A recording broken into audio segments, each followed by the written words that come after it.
184 हिंदुओं को हत्या हुई थी, हिंदुओं की हत्या हुई थी।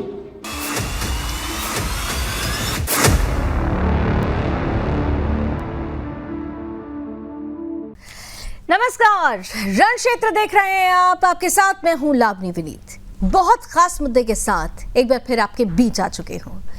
मुद्दा संभल से जुड़ा हुआ है। वो संभल जो इन दिनों देश के हर घर में चर्चा का केंद्र बन गया है। वो संभल जहां पर हर रोज खुदाई में सनातन की वो विरासत सामने आ रही है जिसे दबाने की कोशिश की गई। 46 सालों तक हिंदू आस्था का गला घोटा गया। 78 में हुए दंगों की कहानी रह रह कर सामने आ रही है।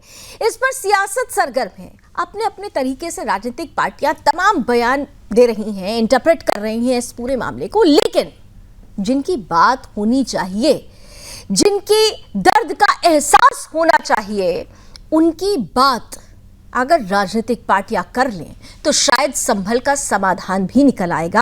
आज हम उन्हीं की बात करने वाले हैं। आज हम बात करने वाले हैं कि आखिर जिस 1978 दंगे का जिक्र मुख्यमंत्री योगी आदित्यनाथ कर रहे थे, जिन हिंदू परिवारों की बात मुख्यमंत्री कर रहे थे, उन हिंदू परिवारों ने वो कौन सा दर्द झेला था, वो कौन सा मरहम है जो आज तक उनकी पीड़ा पर नहीं लग पाया है। राजनीतिक पार्टियां पॉलिटिकल माइलेज लेने के लिए तमाम बातें कर रही हैं, लेकिन उस हिंदू का क्या जिसे अपना सब कुछ छोड़कर वहां से भागना पड़ा, जिसे सब कुछ छोड़ने के बाद नई परिस्थिति में अपने आप को ढालने के लिए ऐसी कड़ी कड़ी चुनौतियों का सामना करना पड़ा जिसके बारे में सोचकर भी हमारी और आपकी रूह कांप जाएगी, आत्मा सिहर उठेगी। आज उस हिंदू की बात होगी, उस दंगे पीड़ित हिंदू की बात होगी, उन दंगा पीड़ित हिंदुओं की बात होगी जिन्होंने अपना सब कुछ खो दिया था आज से 46 साल पहले। संभल में जामा मस्जिद वर्सेस हरिहर मंदिर, ये पूरा मामला अदालत की दहलीज तक पहुंचा हुआ है। लेकिन अतिक्रमण की कार्रवाई, अब बिजली चोरी को लेकर जो कार्रवाई की जा रही थी सरकार की तरफ से, उसमें जो बातें निकलकर सामने आई, पहले 46 साल बंद पड़े मंदिर के बारे में खुदाई में सामने जानकारी आती है और आज ज्यादा समय नहीं बीतता, आज एक और मंदिर के बारे में जानकारी मिलती है। राधा कृष्ण का ये प्राचीन मंदिर है, 40 साल पुराना मंदिर है, ये भी जमींदोज कर दिया गया था, दफन कर दिया गया था। सवाल ये है कि ये मंदिर क्यों दफन किए गए थे, क्यों जमींदोज किए गए थे, और वहां जो हिंदू परिवार रहा करते थे वो हिंदू परिवार संभल छोड़कर जाने पर क्यों मजबूर हुए थे। आखिर ऐसा क्या हुआ था जिसका सच अगर सामने आ जाएगा तो राजनीतिक पार्टियां, कुछ पार्टियां ऐसी हैं जो कह रही हैं कि सामाजिक सौहार्द बिगड़ जाएगा। चर्चा क्यों नहीं होनी चाहिए? क्यों? क्या इसलिए कि इस बार पीड़ित हिंदू है, और अगर हिंदू पीड़ित है तो इस पर चर्चा करना इस देश में क्या इतना कठिन हो गया है? आज ये सवाल भी हम अपने राजनीतिक दल के जो प्रतिनिधि होंगे उनसे जरूर पूछेंगे, लेकिन उससे भी बढ़कर आज हम सुनेंगे उनको जिन्होंने इन दंगों का दंश झेला है, जिन्होंने पीड़ा को सहा है, जिनकी पीड़ा का मरहम आज तक ना तो कोई सरकार, ना तो हम और आप, और ना ही कोई विचारधारा की लड़ाई लड़ने वाले सामाजिक संगठन ढूंढ पाए हैं। उनका वो मरहम कौन ढूंढेगा? आज इस पर भी चर्चा होगी।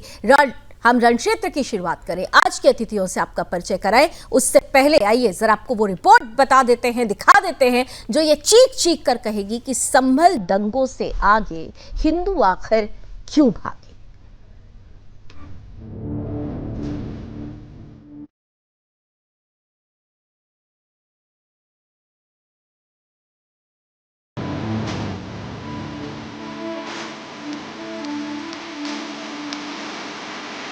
साल 1978, अचानक से हर तरफ लोगों की चित्कार, आसमान में धुआं का गुबार, सड़कों पर ढीला पत्थरों का अंबार, ये नजारा था संभल जिले का।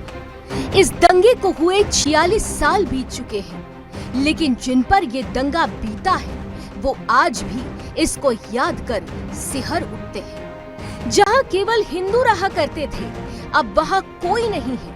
आलम ये था कि लोग घरों में ताले लगाकर चले गए, यहाँ तक कि घर में बने मंदिर पर भी ताला जड़ दिया।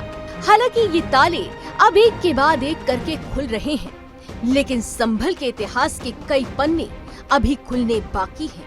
जब ये किताब खुलेगी तब ये साबित हो जाएगा कि संभल ही शिव का 10वां स्थान है। संभल में ही 46 साल पुराने बंद पड़े मंदिर के मिलने के बाद अभी हलचल थमी भी नहीं थी कि यहीं पर एक और मंदिर मिल गया। अतिक्रमण हटाने के दौरान बनी घनी बस्ती के बीच पुलिस को ये मंदिर दिखाई दिया। ये मंदिर हयात नगर थाना इलाके के सराय तरीन में पाया गया है, जबकि पहले मिला मंदिर संभल के खग्गू सराय इलाके में था।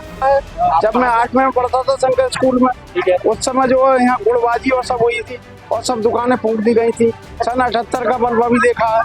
कितने लोग उस टाइम मारे गए होंगे? उस समय कम से कम 200 आदमी मारे गए होंगे। लेकिन प्रशासन की उसमें नजर में 30 से 25 से 30 ना 184 लोग और मुकदमा भी चलाए थे, बाकायदा मुकदमे भी चले थे। तो क्या उन मुकदमों में आपने जो बताया है कि मुकदमा चले थे उनमें न्याय मिला था? नहीं, कोई न्याय नहीं मिला। कोई अब न्याय उम्मीद है आपको? अब उम्मीद लग रही है, थोड़ी उम्मीद लग रही है। अब अगर ये गवर्नमेंट बनी रही तो हमें न्याय मिल सकता। अब यहाँ आने का मन कर रहा है? हाँ, आने का मन कर रहा है। दिन में 7 बजे 8 बजे लोग चले गए थे, पूरे घर को और मैं दुकान पे थे। वो सर्राफे हैं, प्रताप सर्राफ है, पूछ लो। यहाँ तिकोना मकान है, बिल्कुल आगे, बिल्कुल मॉल। अच्छा, हम इस मंदिर की बात कर रहे हैं। ये मंदिर देखा था क्या आपने? हाँ, पहले तो मेरा कहना आपसे ये है, जैसे जिस तरीके से यहाँ मंदिर के ऊपर ये सब हिंदुओं के घर थे। ये बाद में बनाए। तो क्या ये जैसे परिक्रमा की बात कर जा रही है, तो परिक्रमा स्थल था ये? जैसे परिक्रमा स्थल सब था ये। यहाँ परिक्रमा लगाई जाती? हाँ, परिक्रमा क्यों नहीं लगाई जाती थी?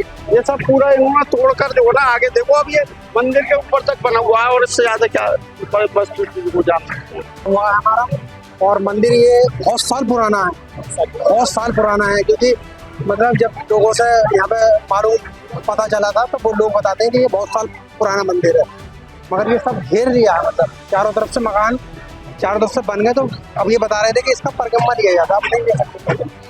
मकान जो है हमारे चारों तरफ से घेर लिया है। मगर हमें बहुत खुशी हुई है कि यहाँ पे अपना भोलेनाथ का, हनुमान जी पूरा परिवार, सिर्फ परिवार है यहाँ पे अपना मंदिर का। जहाँ एक तरफ संभल से लेकर काशी तक अपनी आस्था और इतिहास की कहानी बयां कर रहा है, तो वहीं दूसरी तरफ सनातन के सबसे बड़े रखवाले और सूबे के मुख्यमंत्री योगी आदित्यनाथ ने बीते दिन देवी देवताओं के अस्तित्व पर सवाल खड़ा करने वालों को आईना दिखा दिया।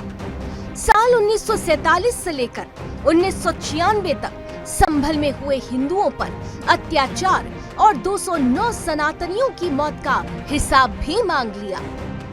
184 हिंदुओं को हत्या हुई थी, हिंदुओं की हत्या हुई थी और जलाया भी गया था। और 184 हिंदू मारे गए थे वहां, 184। मैं वही तो कह रहा हूं ना, आप उस सच को स्वीकार नहीं करेंगे कि लगातार इस सिलसिला चलता रहा। 1947 से लेकर के अब तक 209 हिंदुओं की निर्मम हत्या वहां हुई है संभल के अंदर। 209 हिंदुओं की। और एक भी बार किसी ने उन निर्दोष हिंदुओं के लिए कभी दो शब्द नहीं कहे, उनके प्रति, उन परिवारों के प्रति संवेदना के शब्द नहीं कहे। आईना योगी आदित्यनाथ ने दिखाया तो दूसरी तरफ सपा प्रमुख अखिलेश यादव संभल की खुदाई में मिले भगवान के अंश पर ही सवाल खड़ा करने लगे। सनातन विरोधी अखिलेश यादव ने तो साफ कह दिया कि इतिहास के पन्नों में हम कुछ खराब नहीं बल्कि नई चीज खोजना चाहते हैं। इस तरह की ड्राइव कहीं आप उत्तर प्रदेश में कर दो, देश में कर दो, कि बहुत सी चीजें आपको मिल जाएंगी। इसीलिए मैंने कहा और कई बार मैंने आपके माध्यम से कहा कि हम लोग खोदने वाले लोग नहीं हैं। इतिहास को, जिन इतिहास के पन्नों में कुछ खराब चीजें नहीं खोजना चाहते हैं, हम लोग नए रास्ते खोजने वाले लोग हैं। और जिनको अपने भविष्य के बारे में नहीं पता कि भविष्य क्या होगा, भविष्य में क्या बदलाव चाहते हैं, वो इतिहास में हमेशा रहते हैं। हम लोग भविष्य बनाना चाहते हैं, देश में अच्छी सड़कें बने। अब ये सवाल सिर्फ यूपी के संभल का नहीं बल्कि पूरे देश का है। क्या ये खुदाई इतिहास की परतें खोल रही है या फिर ये बहस सिर्फ सियासी जमीन तैयार करने के लिए की जा रही है? हालांकि मंदिर की इस खुदाई ने इतिहास को झकझोर दिया है, आस्था को मजबूत किया है, राजनीति को नई जमीन दी है और दंगा पीड़ितों को इंसाफ दिलाने की एक नई राह भी दी है। Bureau report, Sudarshan news.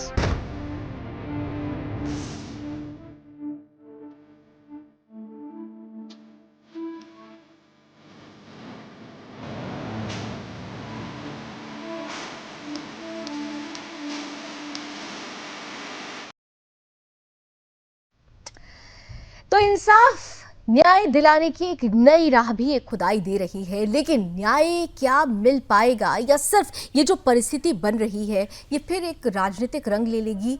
Hindu पीड़ितों का, उनके दर्द का आखिर क्या होगा? आज इसी पर तो करेंगे बात। हमारे साथ आज के जो खास मेहमान जुड़ रहे हैं, जो गेस्ट पैनल है, भाई उनसे आपका परिचय करा देती हूँ। स्वागत करते हैं हमारे साथ भारतीय जनता पार्टी का पक्ष रखने के लिए सूर्य प्रकाश मैथिल जी हैं। हमारे साथ कांग्रेस से लक्ष्मीकांत जी जुड़ रहे हैं, साथ ही साथ समाजवादी पार्टी से हमारे साथ अशोक तिवारी जी जुड़ रहे हैं और इसके साथ ही साथ हमारे साथ दंगा पीड़ितों की आवाज बनते रहे, उनके संपर्क में लगातार रहे सामाजिक कार्यकर्ता हैं संजय गुप्ता जी भी हमारे साथ हैं, संजय गुप्ता पोली। और इसी के साथ साथ हमारे साथ जो 46 साल पुराना मंदिर, शिव मंदिर जो जुड़ा हुआ है, मिल गया है, उसके महंत कैलाश चंद्र जी भी हमारे साथ जुड़ रहे हैं। आप सभी का बहुत बहुत स्वागत है। स्क्रीन पर प्लीज लेकर आइए। मैं सभी पॉलिटिकल बॉडीज के पास आऊं उससे पहले मैं आप सभी से, तीनों ही पॉलिटिकल पार्टीज के अतिथियों से ये अनुरोध करूंगी कि हमें लगता है कि आज पहले हमें जो पीड़ित हैं उन्हें सुनना चाहिए। आज उन्हें सुनकर फिर आपकी प्रतिक्रिया मैं जरूर लूंगी, क्योंकि अभी तक सिर्फ और सिर्फ राजनीति हो रही है। संजय गुप्ता जी, मैं आपके पास सबसे पहले आ रही हूं, क्योंकि जैसा कि मैंने आपसे बात की थी और इसके पहले भी मैंने तमाम जगहों पर आपके बयान भी सुने, दंगा पीड़ितों से आप लगातार उनके संपर्क में रहे, उनकी आवाज बनकर उभरते रहे। यहाँ पर हर कोई ये कह रहा है कि क्यों की जा रही है 78 की बात, जो दब गया है उसे दबा रहने दीजिए। वो बातें अगर सामने आ जाएगी तो सांप्रदायिक सौहार्द बिगड़ जाएगा। कैसे सांप्रदायिक सौहार्द बिगड़ जाएगा? और क्या हुआ था आखिर उस दौरान, उस समय जब पीड़ा झेलनी पड़ी हिंदुओं को वहां पर संभल में? संजय जी।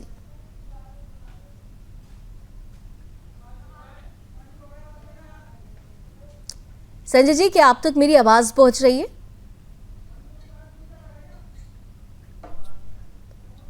हेलो जी संजय जी, आपको मेरी आवाज पहुंच रही है? हाँ, अब आ गई। आपने मेरा हाँ जी, बोलिए संजय जी। क्वेश्चन सुन लिया जी। देखिए, संभल 78 ही नहीं, 57, 37, 47 और 52 और 76, 78 और उसके बाद 82, 80, 92 और आगे एनआरसी में भी बहुत जबरदस्त पीड़ित रहा है। 76 में सिर्फ अब्बा के बस उस पर 2 हिंदुओं को मार दिया गया। 78 में भी अब्बा फैलाई गई और उसी अब्बा के दौरान जिस तरीके से अभी अब्बा फैलाई गई और अब्बा फैला करके पत्थरबाजी की गई, यही मोड ऑफ अप्रेंटिस थी, इनका कार्य करने का तरीका यही था और इसी कार्य करने के तरीके से इन्होंने पहले भी मारा और अब फिर वही इन्होंने उसको अपनाया। और 78 का जो बलवा था वो भयावह था। उसमें जो लोग मारे गए उनका वर्णन भी करते समय आंखों में आंसू आ जाते हैं। जो एक मुरारी लाल जी का जो फड़ था उसमें लोगों ने अपनी शरण ली थी, क्योंकि बनवारी लाल संजय जी को जी, संजय जी बोलिए। बनवारी लाल जी बहुत ज्यादा आसान भी थे कि मुझे नहीं मारा जाएगा, और वो अपने घर से चले और चलने के बाद सबसे पहले उनको ही मारा गया। और उस प्रांगण में तीन बीघे का वो प्रांगण था, उसमें लगभग 100 से अधिक लोग थे, उनको सबको मार दिया गया। और मारने का तरीका जो था, एक के ऊपर एक रख दिया गया और नीचे से आग लगा दी गई पेट्रोल मिट्टी का तेल डाल करके। वो सारे के सारे लोग उनको जला दिया गया, उनकी बॉडी भी नहीं मिली, उनका कोई अंग प्रत्यंग सब इधर उधर मिले। और जब उनके दाह संस्कार के लिए नंबर आया तो रुई का वो बना करके, उनकी बॉडी बना करके उनका दाह संस्कार किया कि भाई आत्मा की शांति के लिए दाह संस्कार तो आवश्यक है। तो दाह संस्कार करने के लिए उनकी मिट्टी का वो बना करके और रुई लगा करके वो किया गया। तो ऐसे में, और आपको मैं बताऊं उस दिन की कि उस दिन का जो घटना थी, पूरे दिन घटनाक्रम चला। सुबह 7 बजे से ये घटनाक्रम प्रारंभ हुआ और पूरे दिन ये घटनाक्रम चलता रहा। डीएम मुरादाबाद में बैठते थे, फरहत अली उनका नाम था। वो संभल आए नहीं। बहुत फोन करने के बाद वो संभल 4 बजे शाम को आए। आने के बाद उन्होंने 5 बजे 6 बजे तक कोतवाली से बाहर नहीं निकले। जब बाहर नहीं निकले तो उनको रोक करके उनको बाहर बुलाया गया। तो बुलाने के बाद सारे हमारे समाज के लोग इकट्ठे थे। उन्हें बहुत, जब उनके ऊपर पथराव हुआ तो उसके बाद वो उन्होंने पुलिस बुलाई। और पुलिस बुलाने के बाद दिन जहां भी रोड पर कोई हिंदू जा रहा था उसको रोक मार्ग का अंग कहीं खाई नहीं दिया। और ऐसे में कितने लोग मारे गए, गांव देहात के जो लोग शहर को आते थे सामान खरीदने के लिए, उनको सबको मार दिया गया। और मैं आपको बताऊं 2 से 3 महीने तक यहाँ कर्फ्यू रहा। एक भी कोई हमें कोई वो नहीं मिला, न प्रशासन का न शासन का कोई सहयोग मिला, कोई सहयोग नहीं मिला। और ये बहुत बड़ी विडंबना है जो लोग ये कह रहे हैं कि इस मसले पर कि गड़े मुर्दे नहीं उखाड़ने चाहिए। ये गड़े मुर्दे उखाड़ने की जरूरत इसलिए भी है क्योंकि क्या हुआ था, सहयोग क्यों नहीं मिला, और क्या हिंदू होने की ये सजा मिली, ये तमाम बातें पूछी तो जानी चाहिए। हर पॉलिटिकल पार्टी से पूछनी जानी चाहिए, वो चाहे सत्ता पक्ष हो या विपक्ष हो। मैं उनके पास तक पहुंचूं उससे पहले हमारे साथ कैलाश चंद्र जी भी हैं, जो महंत हैं। 40 साल पहले जो मंदिर खुला है, जिसके बारे में कहा जा रहा है कि वो मंदिर जबरन बंद कर दिया गया था। कुछ लोग, महंत जी, कुछ लोग ये कह रहे हैं कि भाई आप लोग सुन नहीं रहे हैं ठीक से। जो इस मंदिर के ओनर हैं वो तो ताला लगा के खुद से चले गए थे। अब ताला लगाकर गए क्यों थे, इस पर कोई चर्चा नहीं कर रहा है। आपको अभी इस मंदिर की जिम्मेदारी सौंपी गई है, लेकिन आपको इस मंदिर की जिम्मेदारी सौंपते समय इस मंदिर से जुड़े हुए जो लोग हैं उन्होंने कम से कम उस याद के बारे में तो आपसे जरूर चर्चा की होगी कि आखिर उन्हें किस मजबूरी में यहां से जाना पड़ा, क्या हुआ था कैलाश जी? 1978 में जो दंगा हुआ जिसमें करीब 200 लोग उसमें मारे गए, 184 लोगों को लगभग जला दिया गया। जब उन लोगों की डर की वजह से वो लोग यहाँ से गए, कुछ डर था, कुछ लोगों को यहाँ से डरा धमका के भगा दिया गया। आखिर मतलब अगर ऐसी ही गंगा जमुना वाली तहजीब थी, जैसे आज लोग कह दें कि साहब संभल में बड़े सब शांति से लोग रह रहे हैं या बहुत ही सद्भाव के साथ रह रहे हैं, तो फिर उस टाइम पे लोग कहाँ चले गए थे? उन लोग जो यहाँ पे गंगा जमुना तहजीब की बात करते हैं, उन्होंने उन लोगों को रोका क्यों नहीं? जो ये कहते हैं भाई 200 लोग उस टाइम पे करीब उनकी मृत्यु हुई, तो उन लोग को यहाँ से क्यों भगा दिया? क्यों वो अपने आप में डर के चले गए? उन लोगों ने यहाँ पे जो पहले से ही ऑलरेडी लोग रहते थे, उन लोगों ने उन्हें रोका क्यों नहीं? क्यों उनके मकान कोड़ियों के भाव के बाद में कुछ मकानों पर कब्जा हो गया? जैसे इस मंदिर पे भी आगे को अभी जिस दिन पहले दिन प्रशासन ने खोला तो आगे को काफी लेंटर पड़ा हुआ था। पीछे जो मंदिर के पीछे मकान है उन्होंने पूरा मंदिर से सटा के मकान बना लिया। ऐसा क्यों भाई? हम तो ये चाहते हैं कि जिन लोगों ने उस समय ये दंगा करा, जिन लोगों ने मंदिर पर कब्जा करा, जो लोग यहाँ से जिन लोगों को यहाँ से पलायन करने पर मजबूर किया गया, उन लोगों पर तो कड़ी से कड़ी कार्रवाई होनी चाहिए। जी, क्या ये दबाव बनाया गया था वहां पर? क्या कभी किसी ने कोशिश नहीं की कि वापस आइए, अब माहौल ठीक हो रहा है? ऐसा कोई बातें अगर हुई हो कि किसी ने, जैसे आप कह रहे हैं कि किसी ने रोका नहीं, क्या बाद में जब परिस्थिति नॉर्मल हुई अप्रोच करने की कोशिश की गई कि वापस आइए, अब सब कुछ ठीक है? नहीं, वापस क्यों नहीं आए होंगे? वापस आए थे लोग, लेकिन उन लोगों को मंदिर नहीं खोलने दिया गया। पीछे सब मंदिर में जो मंदिर के पीछे परिक्रमा का रास्ता था, उन्होंने अपने पीछे मकान बना लिया। वापस लोग आए अपनी विरासत तक, अपनी जड़ों तक वापस आए, लेकिन उनकी जड़ को ही काटने का प्रयास किया गया। अब चलिए, ठीक है, अब आइए जरा हमारे तीनों पॉलिटिकल बॉडीज के पास अब चलते हैं। अशोक तिवारी जी, सबसे पहले आपके पास आ रही हूँ, क्योंकि आपके ही नेता सबसे ज्यादा मुखर होकर बोल रहे हैं और उन्होंने कहा कि भाई नए रास्ते खोजिए, पुरानी खुदाई की तरफ हम नहीं जाते। नए रास्ते क्यों, कैसे खोजेंगे? उन नए रास्तों में क्या ये पीड़ित आएंगे या नहीं आएंगे? सांप्रदायिक सौहार्द आप लोग कह रहे हैं बिगड़ जाएगा, हिंदू पीड़ितों का सच सामने आने से सांप्रदायिक सौहार्द कैसे बिगड़ जाएगा अशोक जी? देखिए लावनी जी, आज से 46 साल पहले की आप बात कर रही हैं। उस समय से तमाम सरकारें आई, तमाम प्रशासन बदला, तमाम प्रशासन आया। 2017 से आज योगी जी की सरकार है। योगी जी की सरकार ने अगर कोई अतिक्रमण था कहीं पर तो उसको पता लगाना चाहिए था। योगी जी की सरकार कहां पर अतिक्रमण है, क्या अतिक्रमण है, कैसे अतिक्रमण है। अब ये योगी जी की सरकार का भी दायित्व बनता है। आज 8 साल से सरकार है उनकी। सवाल इस बात का है कि ये मैटर नहीं है, मैटर है कि उसमें क्या करना चाहिए। सरकार को करे, कार्रवाई करे उस पर ना, उस पर गड़े मुर्दे उखाड़े और 46 साल पहले जाकर के कार्रवाई करे अगर उसको इतनी मंशा है तो। अरे भाई, ये सब करने से क्या मिलेगा? हमारे राष्ट्रीय अध्यक्ष जी ने क्या गलत बात कही है? उन्होंने यही तो कहा है कि अब आगे बढ़िए ना। आप खुदाई करके क्या चीज ढूंढ रहे हैं? खुदाई करके तमाम कुएं मिलेंगे प्रदेश के अंदर, तमाम जगह मिलेगी जहां पर तमाम चीजें मिलेंगी। खुदाई करेंगे तो हम खुदाई से क्या मिलने वाला है? कितने आसानी से कह गए ना, आपकी गड़े मुर्दे उखाड़ने से क्या मिलेगा? आप कितने आसानी से कह गए। आपने कभी भी महसूस, आपने कहा कि 17 तारीख से, सुनिए 2017 से, सुन लीजिए अशोक जी, मैं आज आपको भी शांति से सुनूंगी, लक्ष्मी जी को भी सुनूंगी, सूर्यप्रकाश मैथिल जी को भी सुनूंगी, क्योंकि यहाँ पर मैं नहीं, यहाँ पर आज संजय जी हैं हमारे पास, हमारे साथ आज खासतौर से कैलाश जी हैं, जो उस जगह से ताल्लुक रखते हैं, संबंध रखते हैं, जो आज आप जिस पर सियासत कर रहे हैं ना, वहीं से वो ताल्लुक रखते हैं और वो जो सच बोल रहे हैं। आपने सुना उन्होंने जो दर्द, आप कह रहे हैं 2017, नहीं मेरा प्रश्न सुन लीजिए अशोक जी प्लीज। 2017 बता रहे हैं ना, तो उसके पहले तो आपकी सरकार थी। कभी आप लोगों ने सोचा नहीं कि चलो जरा पता कर लेते हैं कि उन हिंदुओं का क्या हुआ? आपने तो मौका ही नहीं दिया ना, वो माहौल ही नहीं दिया, हिंदू बोलता कैसे?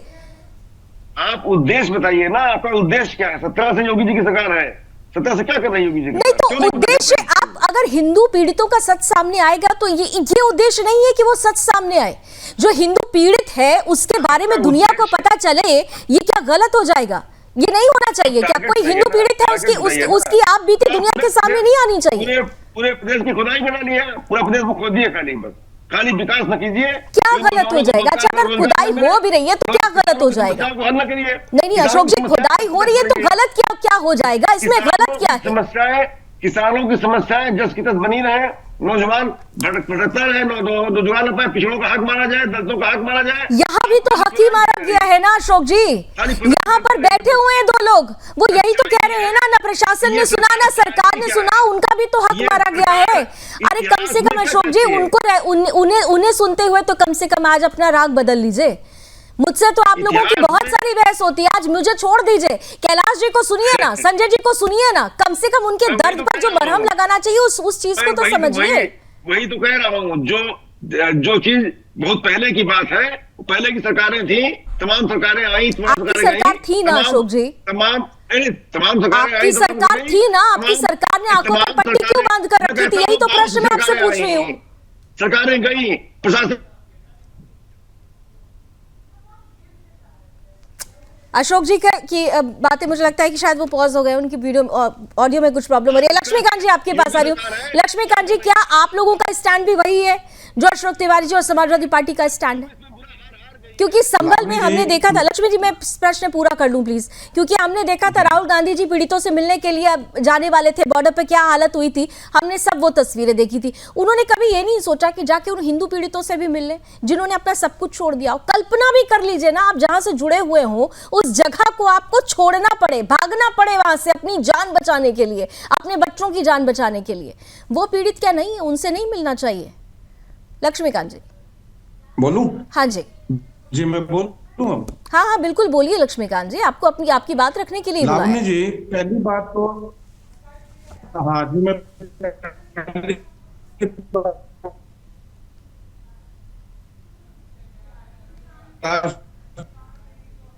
लक्ष्मीकांत जी दर्द में बिल्कुल शामिल हो। परिवार से आती है, जरूरी नहीं है कि जो भारतीय का सदस्य लक्ष्मीकांत जी, होगा वही आपकी हिंदू ऑडियो डिस्टर्ब हो गई थी, आप प्लीज पुनः देश शुरू का करें, जो भी पुनः शुरू कर लीजिए। अपने जन्म लक्ष्मीकांत से जी, आप हिंदू पुनः है। शुरू किसी करें, आपकी ऑडियो political नहीं आ रही पार्टी थी, आप पुनः शुरू करिए, आपकी जी। ऑडियो नहीं आ रही थी, प्लीज। हाँ जी लावनी जी, हाँ, मैं अब आ कहना रही है। चाहता हूँ जी जी, मैं सबसे पहले तो जो महंत जी ने, कैलाश जी ने और संजय जी ने बात कही है, मैं बिल्कुल पूरी तरह से उनके दर्द में शामिल हूं, उनके दुख में शामिल हूं। तमाम ऐसी घटनाएं जो है वो नहीं घटनी चाहिए थी। दूसरी बात मैं कहना चाहता हूँ, एक बात तो सबसे ज्यादा इंपॉर्टेंट है और मैं सोच चाहूंगा कि मुझे कहने दिया जाए कि हिंदू जनता पार्टी का सदस्य है वो हिंदू होगा या किसी राजनीतिक दल का सदस्य होगा वो हिंदू होगा। हिंदू वो है जिसका जन्म हिंदू, जो हिंदू लक्ष्मीकांत जिसकी जी, आस्था भगवान में है, भगवान शिव में, हनुमान जी में, वो हिंदू आता है। और हम हिंदू परिवार से आते हैं, हम भी हिंदुओं में ही रहते हैं जी। दूसरी बात मैं कहता हूं कि भारतीय जनता चरित्र, लक्ष्मीकांत जी माफ कीजिएगा, मुझे आपको रोकना पड़ रहा है, आपका ऑडियो बहुत डिस्टर्ब कर रहा है। प्लीज मैं पुनः पैनल ये मैं रिक्वेस्ट कर रही हूँ, लक्ष्मीकांत जी का ऑडियो प्लीज ठीक कराइए, क्योंकि लक्ष्मीकांत जी बीच में रोक रही हूँ, ऑडियो बिल्कुल क्लियर नहीं आ रहा है आपका। मैं दोबारा आ रही हूँ आपके पास, प्लीज। सूर्य प्रकाश मैथिल जी, भाई देखिए, पॉलिटिकल बॉडीज है, अपनी अपनी तरीके से रिएक्शंस देंगे, आप भी अपने तरीके से देंगे, लेकिन आरोप ये लग रहा है आप पर कि बीजेपी ये सब कर क्यों रही है? क्या पोलराइजेशन करने का इरादा है क्या आप लोगों का, या वाकई हिंदुओं का ये दर्द जिसे उजागर किया है उस दर्द का कोई मरहम लेकर भी आप लोग आएंगे? तब तक प्लीज लक्ष्मीकांत जी का ऑडियो ठीक करवाइए। सूर्य प्रकाश मैथिल जी। धन्यवाद लावनी जी, पहले तो आपको और पूरे देश को भारत माता की जय, वंदे मातरम। वंदे मातरम। और लावनी जी, बड़ा दुख होता है देखकर कि इतनी संवेदनहीनता और इतना ज्यादा अपने वोट बैंक को सींचने का जो विचार है वो इस देश के संविधान को छीन-बीन करता है। आप सोचिए 1978 में, 1976 में, 1947 में, 1950 में, 1958 में और 2024 में भी हुआ, 2011 में भी हुआ, 22 में भी हुआ, लगातार हिंदुओं को वहां पर काटा गया। आप देखिए 1978 के अंदर तो जिस प्रकार से बता भी रहे हैं और मैंने पढ़ा है कि बनियों का मोहल्ला कहलाता था ये क्षेत्र, जहां पर ये मंदिर मिला है, इसे बनियों का मोहल्ला कहते थे। अभी यहां बैठकर ये अच्छी अच्छी सड़कों की बात कर रहे हैं कि अच्छी सड़कें होनी चाहिए, रोजगार होना चाहिए। भैया उस समय वहां पर बनियों का मोहल्ला था, सबसे ज्यादा संभ्रांत वो क्षेत्र था, वो क्षेत्र संभ्रांत था, बावजूद इसके वहां पर किस तरीके से हिंदुओं का कत्लेआम हुआ ये सबने देखा है और सब बात भी कर रहे हैं, लेकिन असल उस जड़ तक नहीं पहुंच रहे हैं, क्योंकि जड़ तक पहुंचेंगे तो शायद वो सियासी एजेंडा सेट नहीं हो पाएगा। बिल्कुल सूर्यप्रकाश जी, आप ही के साथ कंटिन्यू करूंगी, लेकिन एक ब्रेक लेना मेरी मजबूरी है, बार बार ब्रेक के लिए मुझे कहा जा रहा है। आपके पास ही वापस लौटूंगी और फिर कैलाश जी के पास जाऊंगी और संजय जी हमारे साथ जुड़े हुए हैं। ये मुद्दा आज सिर्फ बहस मुबाहिस का, राजनीतिक बहस मुबाहिस का नहीं है, दर्द समझने का मुद्दा है। दर्द समझिए और दर्द का मरहम निकालिए, उसकी पीड़ा का जो एहसास कीजिए, जो पीड़ा हम और आप सिर्फ सोचने से ही सेहर उठते हैं। चर्चा जारी रहेगी रण क्षेत्र में। तो रण क्षेत्र में आज हम बात कर रहे हैं उन पीड़ित हिंदुओं की जिनको आज से 46 साल पहले 1978 के दंगों में अपना सब कुछ छोड़कर वहां से पलायन करना पड़ा। मुद्दा राजनीतिक नहीं है, मुद्दा सामाजिक है, मुद्दा देश के सनातनियों से जुड़ा हुआ है। हर जगह खुदाई में मंदिर का मिलना अपने आप में एक सवाल खड़ा करता है कि क्या विरासतों को जानबूझकर षड्यंत्र के तहत दफनाया गया, और दफनाया गया न केवल इन मंदिरों को बल्कि हमारी पहचान को, हमारे अस्तित्व को, हमारे लोगों को, जिनको मजबूरन अपना सब कुछ छोड़ना पड़ा। ब्रेक से पहले हम इसी पर चर्चा कर रहे थे। पॉलिटिकल बॉडीज हमारे साथ हैं, हमारे साथ दो पीड़ित भी खास तौर से हैं, लेकिन सूर्य प्रकाश मैथिल जी, क्योंकि आपकी बात बीच में रह गई थी, मेरा सीधे सीधे जो मेरा प्रश्न है, आप लोग सिर्फ और सिर्फ पॉलिटिकल माइलेज लेने के लिए ये मुद्दा उठ रहा है, या वाकई जो हिंदू पीड़ित हैं उनके बारे में, उनको न्याय दिलाने के लिए कोई रास्ता क्लियर होगा? क्योंकि बहुत सारे ऐसे पीड़ित कह रहे हैं कि भाई सरकार ने मुद्दा तो उठा दिया, लेकिन हमें क्या मिलेगा, वो न्याय कब मिलेगा, कैसे मिलेगा, क्या सोच रहे हैं आप लोग? धन्यवाद लावनी, मुझे 120 सेकंड दीजिएगा विदाउट इंटरप्शन। जी बोलिए। देखिए लावनी, ये जो विषय है, मैं आज भारतीय जनता पार्टी के कार्यकर्ता एक राजनीतिक व्यक्ति होने से ज्यादा एक सामाजिक और एक सनातनी होने के रूप में बात करना चाहता हूं। आप देखिए 1978 में जब यहां पर ये जनसंहार हुआ, या उससे पहले भी नरसंहार जो हुआ, उस समय में कांग्रेस की सरकार थी और नारायण दत्त तिवारी वहां पे मुख्यमंत्री थे। आप मुझे बताइए, वहां पे तो भाजपा का कोई नाम लेवा ही नहीं था, पानी लेवा नहीं था, वहां तो उस समय में एक तरफा वहां पे कांग्रेस का शासन था। तो क्या वहां पर जिन लोगों का नरसंहार हुए, क्या वो कांग्रेस के कार्यकर्ता नहीं थे? क्या वो कांग्रेस के ही वोटर भी होंगे, कांग्रेस के ही दानदाता भी होंगे? उन लोगों को धर्म के आधार पर काटा गया और वहां पर तत्कालीन सरकार ने केवल और केवल अपनी राजनीतिक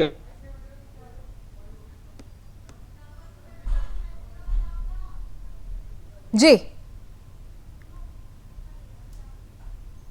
केवल राजनीतिक रोटियां सेकने के लिए ऐसा किया गया, ये कहने का प्रयास कर रहे हैं सूर्य प्रकाश मैथिल जी। ऑडियो उनका भी डिस्टर्ब कर रहा है। मैं सीधे कैलाश जी आपके पास आ रही हूँ। आपने सुन लिया, आप तमाम जो राजनीतिक पार्टियां हैं वो क्या कह रही हैं, अपने अपने तरीके से पूरी की पूरी जो जो भावनाएं हैं उनको दरकिनार कर दिया जा रहा है और जो राजनीति है उसे केंद्र में ला दिया जा रहा है। अभी आपने सुना, ये अशोक जी कह रहे हैं, समाजवादी पार्टी के तमाम नेता कह रहे हैं कि भाई क्या जरूरत है, क्या मिल जाएगा, क्या उद्देश्य है? कुछ उद्देश्य छिपा हुआ नजर आता है क्या कैलाश जी आप लोगों को इसमें? लावनी जी, अभी संभल में 24 तारीख को जो झगड़ा हुआ उसमें तुर्कों और पठानों का झगड़ा हुआ, 5 लोग मारे गए। उसका पूरा आरोप विपक्षी पार्टियों ने तमाम प्रशासन पर लगा दिया, जबकि प्रशासन ने तो पूरी शांति व्यवस्था की बात कही थी, लेकिन उस झगड़े को रोकने के लिए प्रशासन ने अपनी तरीके से भी कार्य किया। अब आप मुझे ये बताइए, उस 5 लोगों के लिए तो राहुल गांधी जी दिल्ली से चल के आ रहे हैं, अखिलेश यादव जी दिल्ली से चल के आ रहे हैं, तमाम सांसद दिल्ली से चल के आ रहे हैं। क्या 1978 में जब 200 हिंदू मारे गए तब तो कोई चल के नहीं आया? आज भी उन पीड़ितों के लिए कोई एक आंसू बहाने वाला भी नहीं है।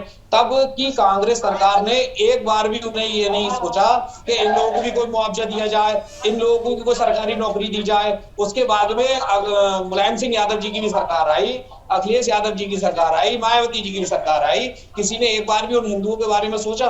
आज भी वही आरोपी अगर हैं तो वो आज भी खुलेआम घूम रहे हैं। किसका दबदबा चलता था? किसका दबदबा चलता था? किसका सिक्का चल रहा था और क्यों नहीं बोल पाए वहां के हिंदू? कैलाश जी, 1978 में तो कांग्रेस की सरकार थी, नारायण दत्त तिवारी जी मुख्यमंत्री थे। उसके बाद में डॉक्टर शफीकुर रहमान पर संभल से सांसद थे। मुलायम सिंह यादव जी की सरकार रही है यूपी में, केंद्र में कांग्रेस की सरकार रही है। भाई 2014 से ही तो नरेंद्र मोदी जी आ रही हूँ आप दोनों के पास भी आ रही हूँ। जी जी जी, 2014 से तो नरेंद्र मोदी प्रधानमंत्री बने, 2017 से तो ठीक है। आप ये कह रहे हैं कि पहले सरकारें क्या कर रही थी, ठीक है, लेकिन संजय गुप्ता जी कोई और बात जो इस वक्त आपके मन में आ रही हो, जिसको आप साझा करना चाहते हो और जो उस वक्त की परिस्थिति से जुड़ी हुई हो? क्योंकि देखिए एक के बाद एक कहानियां सामने आ रही हैं। बहुत सारे लोगों ने कहा कि व्यापार जिनका था उस व्यापार को छोड़कर जाना पड़ा और उस पर कब्जा कर लिया गया। मुस्लिम समाज के लोगों ने जबरन कब्जा कर लिया, फिर लौट कर जाकर प्रयास किया गया कि अपने व्यापार को फिर से, अपने घर बार को, व्यापार को अगर फिर से वो बेच देना चाह रहे थे तो वहां पर बाकायदा उनको डरा कर भगा दिया गया। ऐसी परिस्थिति बनी थी संजय जी? देखिए, परिस्थितियां तो बहुत खराब थी और अभी पहले तक थी। बेसिकली आप जैसे कोई किसी को संरक्षण देता है तो जब उसी को वो उसके गुण गाता है। अगर ये कांग्रेस के साथी हमारे और सभी लोग, सापा के साथी भी बैठे हैं, भाजपा के लोग भी बैठे हुए हैं, मैं सभी से ये विनम्र आग्रह कर रहा हूं कि दर्द को समझें और आप ये फील करें कि आप जैसे बांग्लादेश में आज हो रहा है या कश्मीर में हो रहा है, क्या वहां वो परिस्थितियां थी कि उस समय जाकर के रह सकते थे? उन परिस्थितियों का जरा अपने मन में सोच करके बताएं कि वो कभी क्या वहां झंडा फहरा सकते थे? तो जो चीज हमारे साथ संजय जी, ये कहा जा रहा है कि वहां पर संभल में कभी कदम कदम पर मंदिर हुआ करते थे, 22 कुओं का जिक्र खुद मुख्यमंत्री ने भी किया। वो मैं ये बता रहा हूँ कि ये आध्यात्मिक नगरी है। जब ये आध्यात्मिक नगरी है तो इसमें जो भगवान श्री कल्कि का अवतार होना, तो जगह जगह यहाँ मंदिर हैं और 68 तीर्थ, 19 कूप हैं यहाँ। 68 तीर्थ का मतलब ये है कि हर 2 किलोमीटर 1 किलोमीटर के अंदर बड़ा मंदिर है। तो 24 कोसीय परिक्रमा है और 24 कोसीय परिक्रमा के बीच में 68 तीर्थ हैं। तो जब जगह जगह पर आध्यात्मिक नगरी होने के साथ साथ जब दोपहर में भगवान श्री कृष्ण संबल आए थे तो उन्होंने उसी समय यहाँ पर एक रात्रि विश्राम करते समय ये कह दिया था कि सतयुग में कलयुग के अंत में मैं संभल में आऊंगा और संभल में ठीक है, भगवान इसका तो वर्णन भी हमारे पुराणों में मिलता है। नहीं, मैं जो ये जानना चाह रही थी कैलाश जी आपके पास आ रही हूँ, ये जो इन कुओं का जिक्र हो रहा है वो इंटेंसली क्या उनको पाट दिया गया था, इंटेंसली उनको खत्म करने की कोशिश की गई थी, जानबूझकर षड्यंत्र के तहत ये तमाम हिंदू विरासतों को जमींदोज करने का प्रयास किया गया था ताकि हिंदू वहां पर अपनी जड़ भी नहीं ढूंढ पाए, अपना एक अंश भी नहीं देख पाए। कैलाश जी जी देखिए लावनी जी, यहाँ पर तो हिंदुओं को पूरा पूरा भगाने का प्रयास, जैसे 78, 84, 82, 76 के दंगों में हिंदुओं को मारा गया, क्या एक भी व्यक्ति दूसरे समुदाय का मरा? उसमें एक भी नहीं मरा। क्यों नहीं मरा? क्योंकि सब षड्यंत्र के तहत हिंदुओं को यहाँ से भगाने का, मारने का प्रयास किया गया। मैं अभी जैसे अशोक तिवारी जी भाई साहब बोल रहे थे तो उन्होंने ये कहा कि सब पुरानी जड़ें क्यों खोदी जा रही हैं। अगर अभी ये लोग मरे हैं, जो 5 लोग अभी मरे हैं, जो तुर्कों और पठानों की लड़ाई में आपस में मरे हैं, इन लोगों की के लिए प्रशासन पे क्यों आरोप लगाए जा रहे हैं?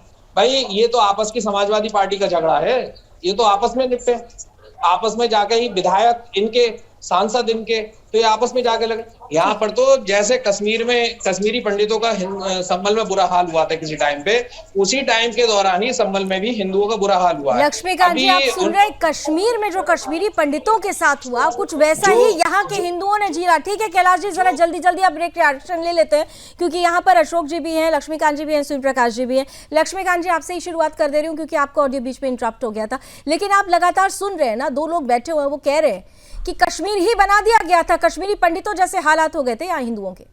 लक्ष्मीकांत जी लावनी जी आपको चलो पहले सबसे पहले कश्मीर की बात पे जवाब दे देता हूँ। ये भाई अभी बोल रहे थे कैलाश जी, मैंने पहले कहा था कि मैं हर व्यक्ति का दर्द समझता हूँ और कांग्रेस भी अच्छी तरह समझती है, लेकिन दिक्कत यह है जब आम आदमी बोलते बोलते राजनीति की भाषा बोलने लग जाता है तब हमें अफसोस होता है। ये भाई मंत्री अभी कांग्रेस को कटहरे में खड़ा कर रहे थे, कह रहे थे कि कांग्रेस के लोगों ने रोजगार नहीं दिया, ये चीज नहीं दी। मैं पूछना चाहता हूं कि पिछले 11 साल में नरेंद्र मोदी सत्ता पर काबिज हैं और पिछले 7 साल से योगी जी महाराज काबिज हैं कि सिवाय खुदाई करवाने के कितने हिंदुओं को संभल में वापस ला करके बसाया गया है, कितने हिंदुओं को वहां रोजगार दिया गया है। आपने बात करी है कश्मीर की, आप याद रखें कश्मीर में जब पंडितों का पलायन हुआ था उस वक्त वहां पर कांग्रेस की सरकार नहीं थी, भारतीय जनता पार्टी के जो नेता है 1978 में जब संभल में दंगे हुए थे, नहीं मैं सुन रही हूँ लेकिन मैं उतना ही सुनूंगी ना, मैं उतना ही सुनूंगी जितना आप उस मुद्दे को उसी मुद्दे तक रहिए ना। आपने पीड़ितों को ही सवालों के घेरे में खड़ा कर दिया, आप लोगों ने पीड़ित को, अरे सुनिए ये भग-भग झग-झग आपको लगेगी क्योंकि आपकी सरकार थी, आपकी सरकारों ने हिंदुओं के लिए कुछ किया नहीं। आज जब पूछा जा रहा है तो आपको परेशानी हो रही है। प्रियंका गांधी बांग्लादेश का बैग लेके घूम रही है, लेकिन बांग्लादेश में हिंदुओं के साथ खड़े होने के नाम पर, देश में हिंदुओं के साथ खड़े होने के नाम पर आपको भग-भग और झक-झक लग रही है। पुश्तों का नाम आता तो आपको तकलीफ होती है। अरे भाई साहब पुश्तों के पर मत जाइए, यहाँ पर जो शफीकुर रहमान बर्क है या जो जियाउर रहमान बर्क है वो अगर अपने पुश्तों पर चले जाएंगे तो वो भी हिंदू ही निकलेंगे। आप लोग सेलेक्टिविज्म करिए, पुरखों पर मत जाइए। आपने पीड़ितों के लिए क्या किया, ये सीधा सा सवाल मैं आपसे पूछ रही हूँ। वही बता रहा हूँ, मैं बता रहा हूँ। कभी आपको याद नहीं आई कि उन पीड़ितों के साथ खड़े हो जाएं? आपकी मीटिंग छोड़ दूंगा? सुनना नहीं चाहते आप तो? बिल्कुल सुन रहे हैं लक्ष्मीकांत जी। नहीं सुनना चाहते आप, बीच में क्यों बोलते हो? अगर आप गलत बोलेंगे तो मैं आपको टोकूंगी। मेरे सवाल का जवाब दीजिए। आपको हिंदू पीड़ितों की याद आई कभी? हिंदू पीड़ितों की याद आई कभी आपको? हिंदू पीड़ितों की याद आई कभी आपको? मैं 40 मिनट से झक सुन रहा हूँ, आप क्या सुनना? शर्म आनी चाहिए आपको शर्म आनी चाहिए कि यहाँ पर पीड़ित हिंदू अपना दर्द बता रहे हैं और आपको वो झकझक लगती है। शर्म आनी चाहिए आपको। कांग्रेस की इसी सोच ने कांग्रेस को कहां ले जाकर खड़ा किया है, वो शर्म आनी चाहिए। आप जैसे लोगों को शर्म आनी चाहिए। यहाँ पर हिंदू पीड़ित, यहाँ पर उसके दर्द की बात हो रही है, आपको वो झकझक लगती है। शर्म आनी चाहिए आपको, शर्म आनी चाहिए आपको, शर्म आनी चाहिए आपको। और ऐसे लोगों को पैनल पर बैठने का अधिकार नहीं है जो पीड़ितों के दर्द को झकझक कहते हो। शर्म आनी चाहिए कांग्रेस को। आपको भी झकझक लगती है अशोक तिवारी जी? नहीं, हिंदू पीड़ित अपना दर्द बताए तो वो झकझक है, वो बकवास कर रहे हैं। शर्म आनी चाहिए। डिबेट शालिनी जी, आपकी डिबेट हमेशा अच्छी होती है, मैं ये कहूंगा। अशोक जी, सिर्फ मैं इतना पूछ रही हूँ, हिंदू पीड़ितों का क्या होगा? अशोक जी को स्क्रीन पर लेकर आइए, फुल स्क्रीन। जी, मैं स्पष्ट रूप से कहना चाहता हूं कि कोई सकारात्मक काम करे सरकार तो अच्छी बात है, लेकिन खाली बहस करने से कुछ नहीं मिलने वाला। आज जो कुछ भी हुआ उसमें कदम क्या उठा रही सरकार? सरकार कौन सा कदम उठा रही है? आज ठीक 46 साल के सूर्य पहले प्रकाश मैथिल जी, जल्दी से आप बता दीजिए, क्योंकि अभी राज्यसभा भी हमें जाना है, वहां पर अमित शाह संविधान दिवस पर अपनी बातें रखने वाले हैं। लेकिन सूर्य प्रकाश मैथिल जी, आप लोगों का रोल बहुत इंपॉर्टेंट हो चुका है। देखिए लावनी जी, हमारे ही शासन में, हमारी ही सत्ता के अंदर एक बार फिर से 50 साल पुराने कब्जा हुए मंदिर को जीर्णोद्धार किया गया। वहां पर दोबारा घंटियां बजेंगी, आरती होगी, दोबारा से महादेव का अभिषेक होगा, साथ में बजरंग बली का भी चोला चढ़ाया जाएगा। हिंदू वहां और वापस लौटेंगे या नहीं? जो लोग अपनी जड़ों से टूट गए हैं, उनकी जड़ों तक आप लोग पहुंचाएंगे या नहीं? ये बड़ा सवाल है साहब। सुन लीजिए, मैं आपको बता दूं, पहले जब नरसंहार हुआ था उस समय प्रशासन केवल और केवल मुस्लिम तुष्टिकरण पे उतरा हुआ था। आज यदि किसी भी हिंदू